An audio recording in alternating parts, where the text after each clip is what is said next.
Thank you all for joining us these past 2 days. I've been inspired by each and every panel, panelist, and moderator. To conclude the symposium, Stephen Bright will give the keynote address. Stephen Bright has been practicing law since 1975, representing people in capital cases since 1979, and teaching at Yale and other law schools since 1993. He has tried death penalty cases before juries in Alabama, Georgia, and Mississippi, and argued capital cases before state and federal appellate courts, including 4 arguments before the United States Supreme Court. The Supreme Court ruled in favor of his clients in each case. 3 involved racial discrimination in jury selection, and the 4th involved funds for mental health expert for a poor person facing the death penalty. He was director and president of the Southern Center for Human Rights, where he spent 34 years. He now teaches at the law schools at Yale and Georgetown universities. He received the American Bar Association's Thurgood Marshall Award in 1998. The Daily Report, Georgia's legal newspaper, named him Newsmaker of the Year in 2003 for his contribution to bringing about the creation of a public defender system in Georgia that year. With that being said, I'll turn things over to you, Stephen. Thank you very much, and good evening. I'm glad to get to say a few words to say goodbye. You know, when I was first called and said, will you say a few words about the death penalty in Virginia? And I thought, how marvelous to talk about the very first state to carry out an execution, the state that carried out the most executions, the great success of the Defender Office, the great success of the grassroots people, as we heard about this morning. And then I got the agenda and saw that I was last. And by now I was wondering whether there would be anything to say about the death penalty in Virginia. But there are a few, and I want to talk a little bit about some of these themes we've just heard about, slightly larger. But first, I want to say to the people at the Journal of Civil Rights and Social Justice, congratulations on the great job you've done with this program. Brought a lot of distinguished and good people together to talk about an incredibly important issue, and really just a remarkable thing in terms of what has happened in Virginia. My class on capital punishment at the law school Wednesday, we talked about the cases where the Supreme Court in 1976 upheld the statutes of Georgia, Florida, and Texas. We talked about Georgia's statute, and one part of it was its aggravating circumstance of any murder that's outrageously, wantonly, vile, horrible, and inhuman. And we talked about the Texas statute and this very strange notion that we would punish people not for what they had done in the past, but for what they might do in the future, the idea that they're a future danger. And at the conclusion of class, I said, as I've said every year for the last 29 years, the states could sort of pick any of these models, or they could sort of mix and match. And I said, Virginia, for example, took the worst part of the Georgia statute, the outrageously, wantonly, vile, horrible, and inhuman, and the worst part of the Texas statute, the future dangerousness, and made those the 2 aggravating circumstances in Virginia, basically, which made any murder case subject to the death penalty. And so that's where we are in terms of having had probably the worst death penalty statute, many cases, of course, and many executions, thanks to the 4th Circuit and the Virginia Supreme Court. The other thing about Virginia that I thought about just reflecting was in the 1990s, one of the law schools where I teach has a journalism program. And one of my students was in that program, was a great reporter with the Virginia Pilot.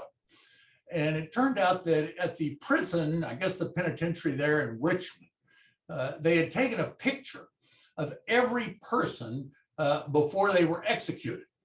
And the Virginia Pilot had put all these pictures together. I can't remember exactly what year they started taking the pictures, but it was way back in the early 1900s. And it went up to whenever she gave it to me, about 1994, 1995. And it was a remarkable picture of all these black faces. It was basically sort of a Rorschach test of the death penalty in Virginia.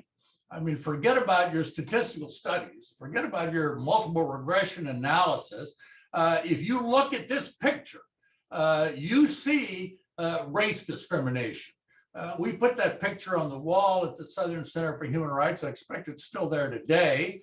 And over the years, people would come by and they would look at that picture and just be struck by the fact of all those black faces in so few white. And of course, we know why. We know that 41 people executed for rape were black. 14 of 14 executed for attempted rape were black. 5 of 5 for armed robbery, and 176 for murder were African-American people.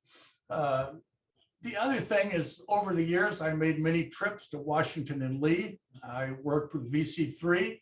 I remember when Bill Geimer was going to take a year off, and I had just met Justice Penny White, who had been voted off the Tennessee Supreme Court because of one capital case. And I sort of put them together, and it resulted in her spending a year there. And finally, I remember December 1990 being at the penitentiary for the execution of Buddy Earl Justice. I consulted on the case. I conferred with Buddy when he was considering giving up his appeals. It was at the penitentiary. It was like something out of a Frankenstein movie. And like Scott Sunby said earlier today, I could never imagine at that time that with executing people there, with the lawyers getting $600 to $800 to represent somebody in a death penalty case, with the Fourth Circuit and the Virginia Supreme Court upholding every death penalty case, no matter what, I can never imagine that we would be to where we are today. But here we are. Some of what I was going to say has been very well covered in the last 2 sessions, and so I'm just going to say a little bit more. I was going to say something Carol described so well, the Supreme Court, and what the court did in Matthew Reeves' case, the case out of Alabama, where a conservative Trump judge had granted a stay of execution. The Court of Appeals for the 11th Circuit had upheld the stay of execution unanimously.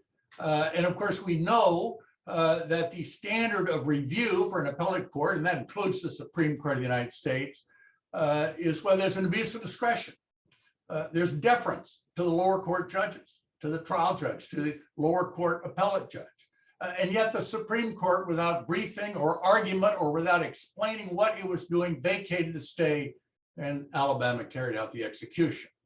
Of course, we'd seen all that in the last 6 months of the Trump administration.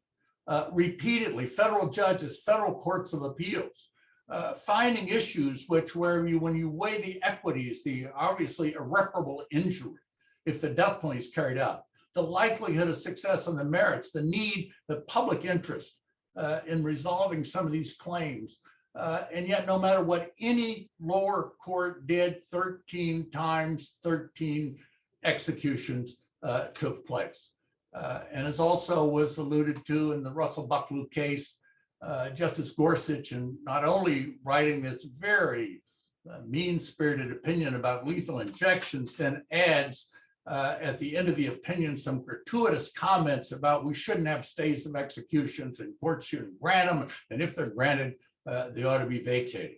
Very unfortunate, because of course we often realize in cases at the last minute. John Thompson, I can think of in Louisiana, only a few days away from execution when they found the blood type of the perpetrator of the crime was different than his. He was exonerated.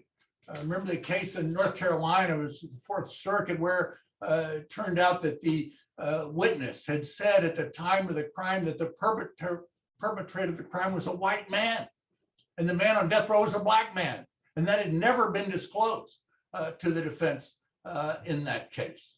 But my sort of sense on the court is that it's not going to have that many opportunities going forward because of the things that we've seen in Virginia, and that as Rob Dunham and others on the last panel pointed out, as we're seeing all over the country. And I just want to talk about a few. The capable defense lawyers.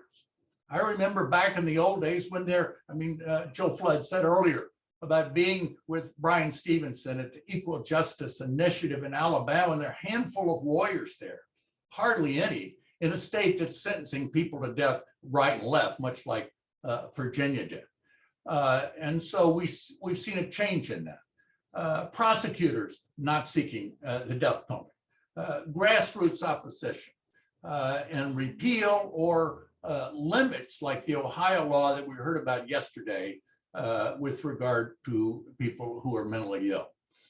The statistics have already been covered on Rob has given you every graph that I think the Death Penalty Information Center could prepare to show that we've gone from back in the 80s and 90s. I first went down to the South. I took a case in 1979 and I went down in 1982. In those years, we were having anywhere from 290 to 315 people sentenced to death.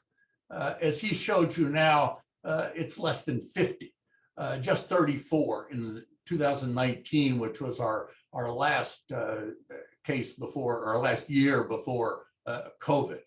He also showed that even though 27 states have the death penalty, really quite a few, Wyoming doesn't have a single person on death row. And as he pointed out, many others have not used the death penalty in a long time. In California, we're the largest death penalty. Governor Newsom has basically dismantled the execution chamber, and it's now sending the people who were on death row out to prisons to the general population all over. And as Rob pointed out, Oregon has all but repealed its death penalty law.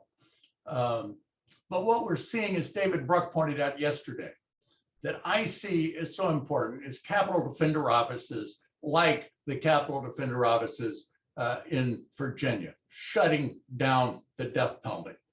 As has been noted, no death sentences in Virginia in the last 10 years. Really remarkable when we think about this is the state that's carried out 113 executions, second only to Texas in the modern history of the death penalty. When you compare the size of Texas and the size of Virginia, really leading the country in many ways in executions. But as Doug Ramasor talked about before, the capital defender offices, once they were up and running, basically stopped the death penalty. And I just want to point out one thing about all those years before, when all those 113 people were moving through the system, and in case after case, there were issues of ineffective assistance of counsel. And those would go before the Virginia Supreme Court, and they'd go to the Fourth Circuit, and those courts would say, well, there was no ineffectiveness here because there wasn't a substantial probability that the outcome would have been different if the person had had capable counsel. We now know that's absolutely wrong. We know that those courts may not have thought it would have made a difference, but when you actually put competent counsel on capital cases in Virginia, it ended capital convictions or capital sentences in Virginia. Thurgood Marshall was the only dissenter in Strickland, and it shows that he was right. He said it's not going to work. It's not going to protect the right to counsel. And of course, we know that the key thing, as Doug talked about earlier, was plea bargains in case, going to the prosecution and taking the fight, getting the plea bargain and convincing the client often to take it. But what's happened there in Virginia is happening all around the country. Mark Bookman and his colleagues in Philadelphia.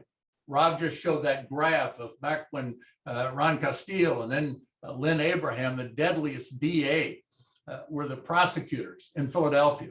And all those death sentences, hundreds of death sentences. And then in 1993, Bookman and other colleagues of his there set up a capital trial unit. And to this day, there hasn't been a single person represented by that trial unit sentenced to death. South Carolina, Georgia. Doug was in both the Georgia office and the Virginia office. They've both been incredibly successful. In Georgia, we went for 5 years recently without a single death sentence. And the Bill Rankin, the reporter at the Atlanta Journal-Constitution, called me and he said, I noticed there are no death sentences. I'm going to call the prosecutors. Oh gosh, don't call the prosecutors. I couldn't imagine what they'd say. Well, this article came out a short time later, and it said there haven't been any death sentences in Georgia in the last 5 years. And we called the head of the Prosecuting Attorneys Council, Pete Skandalakis, and we asked him, what does he have to say about the fact that there haven't been any death sentences? And Pete Skandalakis said, well, now that they have these great lawyers at the Capital Defender offices, and they investigate the cases, and they come to us with all this mitigation, and once they tell us about the cases, we resolve the cases with plea bargains. This is like a great benefit to the state of Georgia that we're not having any death sentences anymore because of the lawyers who are saving us going to trial.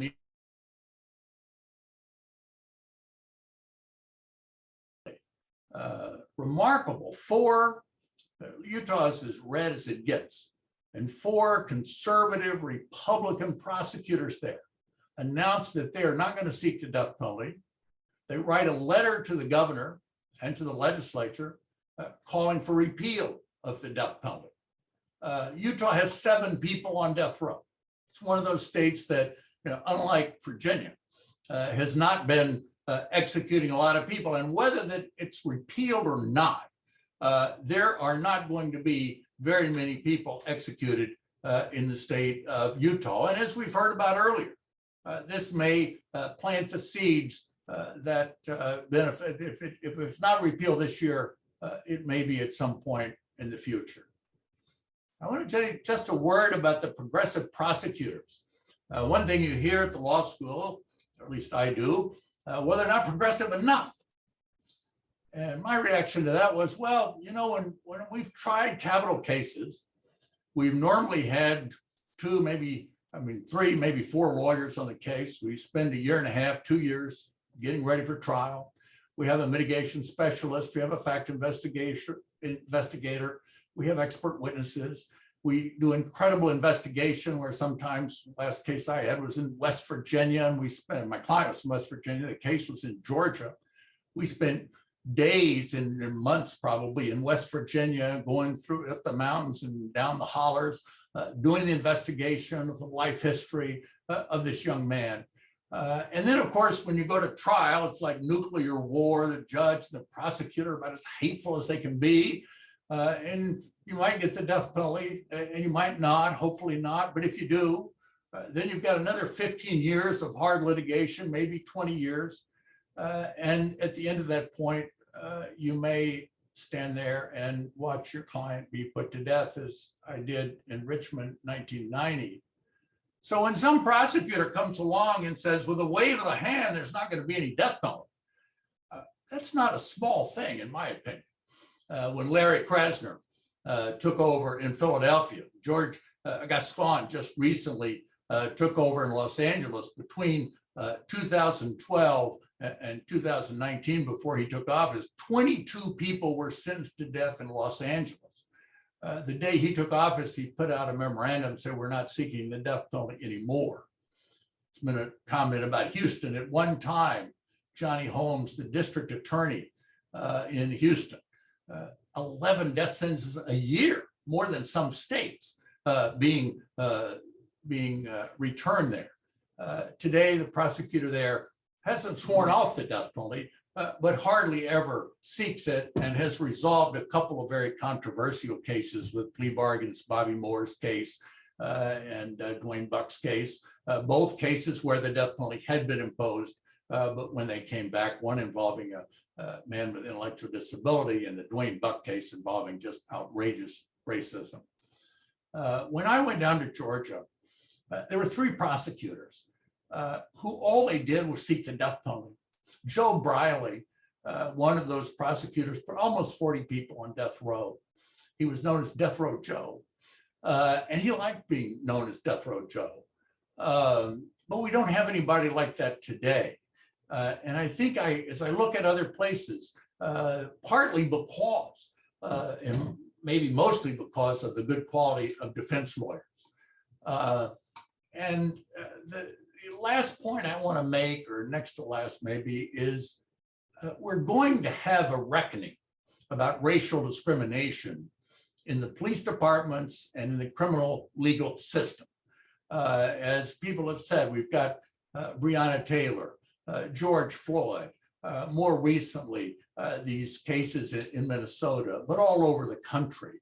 And so there are going to be questions about policing. There's going to be questions about charging, about sentencing, about excluding people from juries, and about whether we ought to have a death penalty. And those are all issues of race. And it may be that the Supreme Court, no matter how compelling the showing,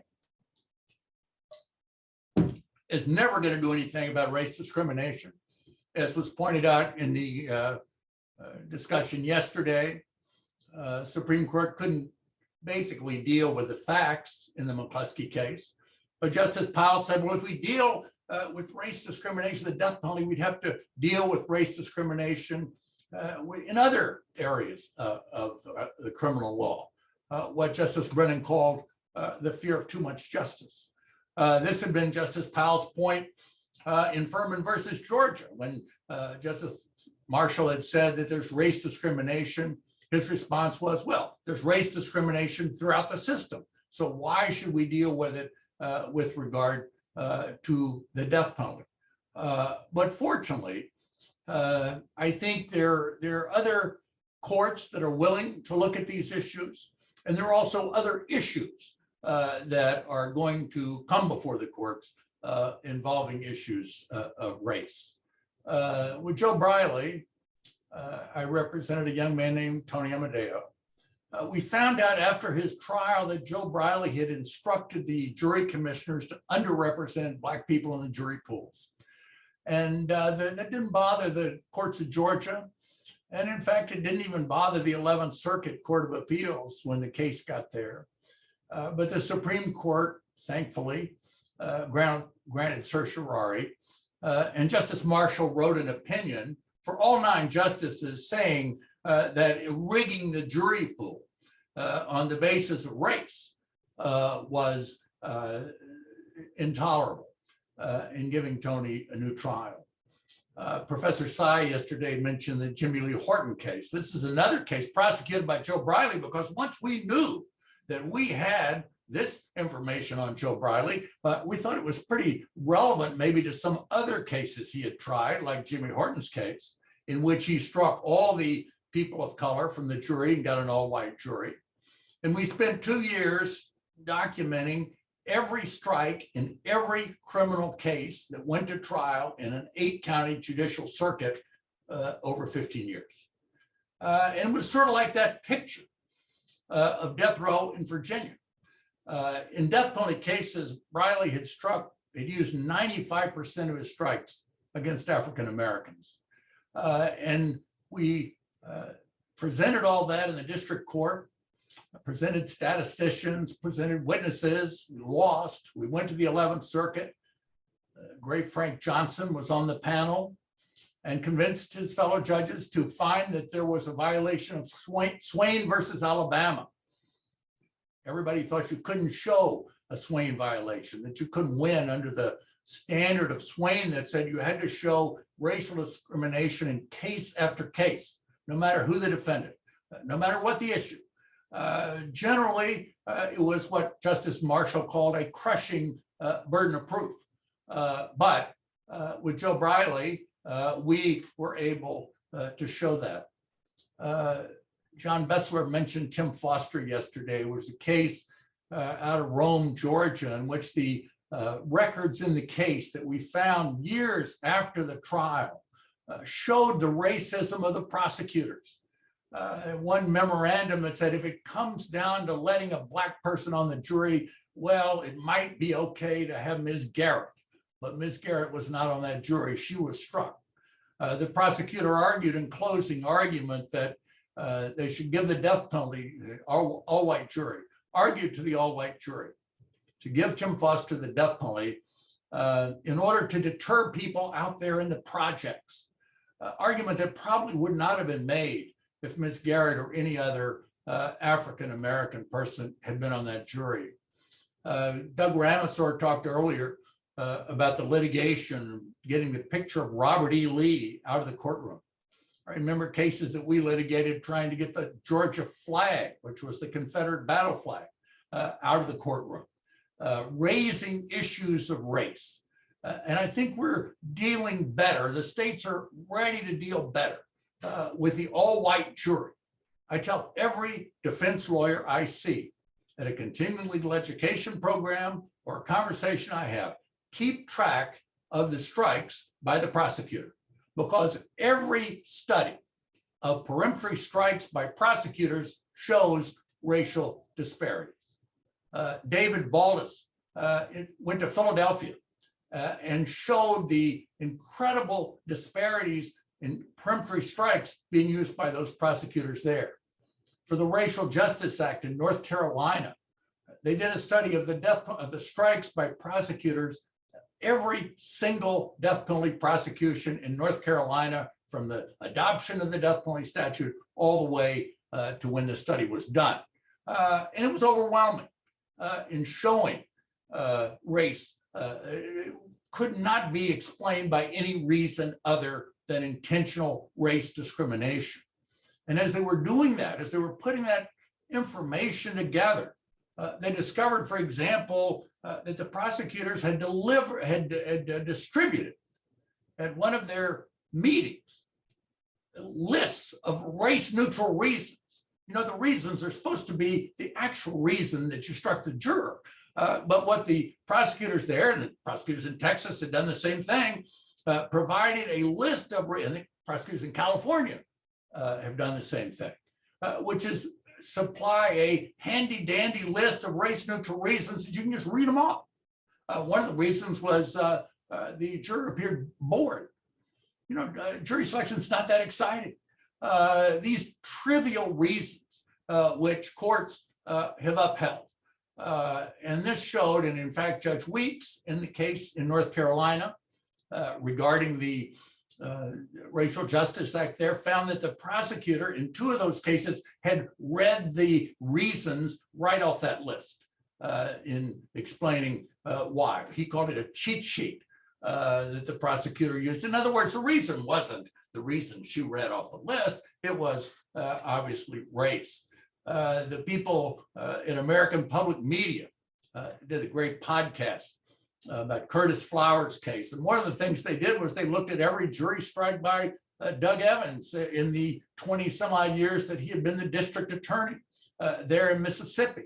And there again, just as he had discriminated in the Curtis Flowers case, he had discriminated in every criminal case that he had tried there in that circuit. If you, there's a marvelous article called The Jim Crow Jury by Thomas Wirt Frampton. It's in the Vanderbilt Law Review. And it collects all of these other studies of racial discrimination in jury strikes. And so, you know, I think if people keep the statistics, we will find that there's a lot of basis there to show race discrimination. And just earlier this year, Arizona eliminated peremptory strikes. Thurgood Marshall called for this in 1986 in the Batson case. Not a single state had done it until this year, starting in January. And the state of Washington and the state of California have both adopted an objective standard. We ask after a prosecutor strikes a person, would a objective person, knowing all the facts, think that race was a factor? And if the answer to that question is yes, then we don't allow the strike. And that's certainly an improvement over Batson, which requires a judge, Batson versus Kentucky, which requires a judge to make a finding that the prosecutor intentionally discriminated on the basis of race and then lied about it by giving a false reason. Well, most of the judges I'm before used to be the prosecutor who struck all the people on the basis of race. And so now his deputy is the district attorney and he's the prosecutor. He's not going to make those findings. So having an objective test it makes a difference. And then in New Jersey, just recently, the New Jersey Supreme Court said in a case there where the prosecution investigated the one African American, or the one investigation was of an African American. And the court said that showed race discrimination, regardless of what he was investigating in order to come up with a reason for striking that person. Obviously, he had decided to strike him, and he was looking for a reason.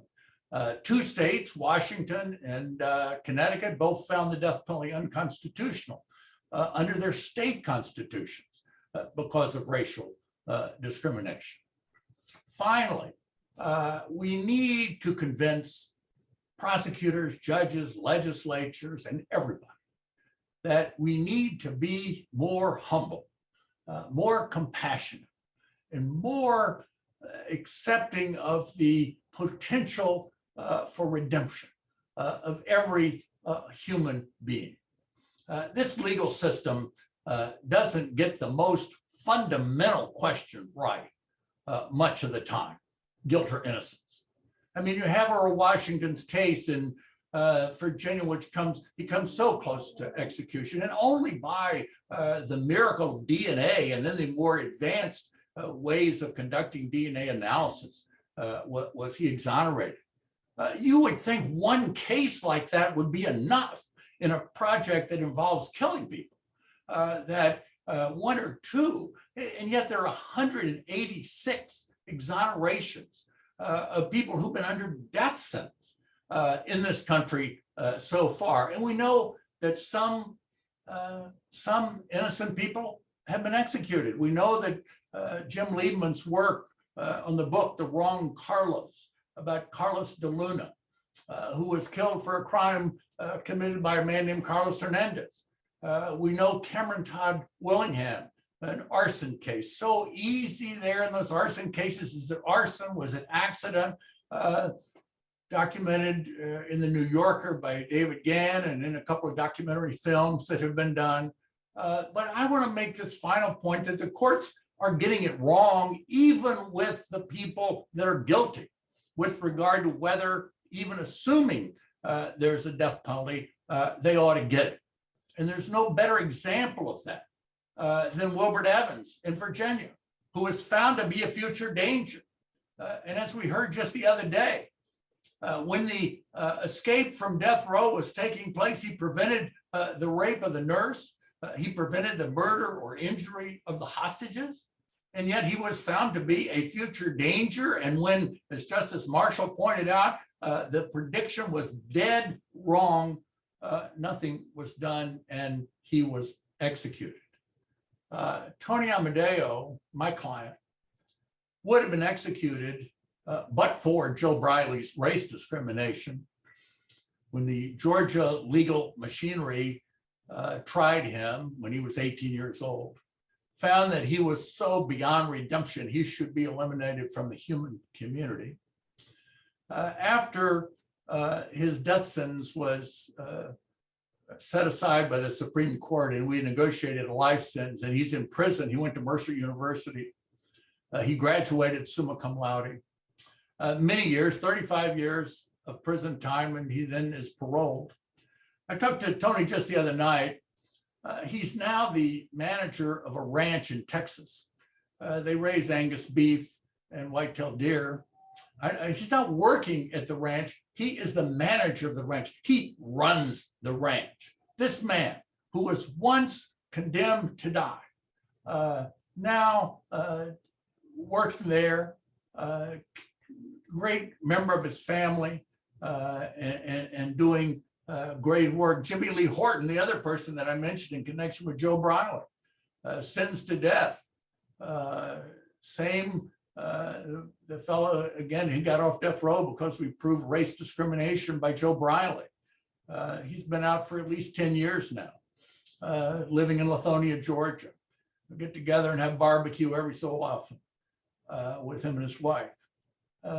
Again, these are people that don't need to be thrown away. These are people with regard to redemption, like the fellow back in my hometown in Kentucky, he was asked, do you believe in infant baptism? And he said, oh yeah, I've seen it done.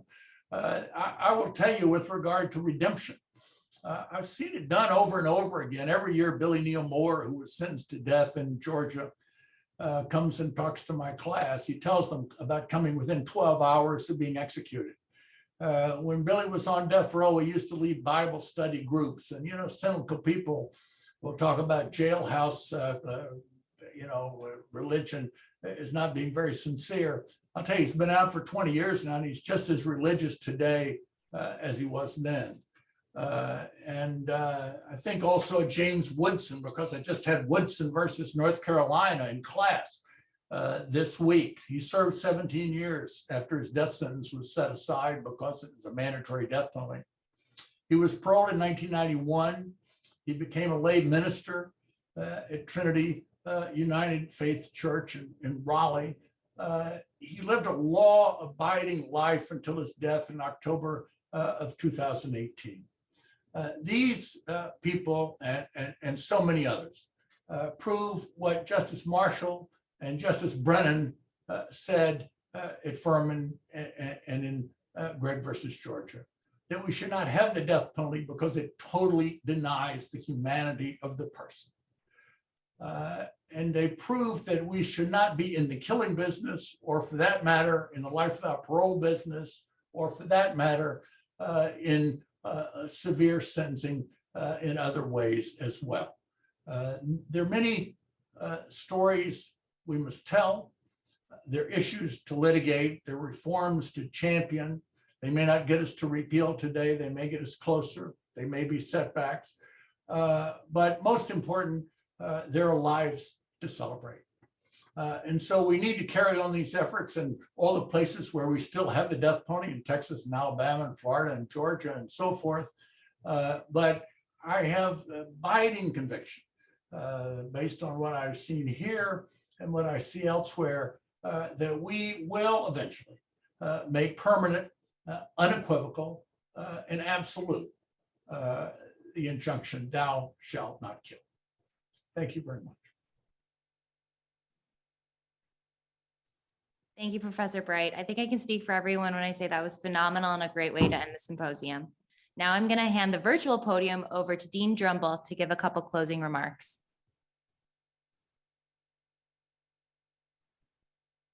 Thank you, Claire.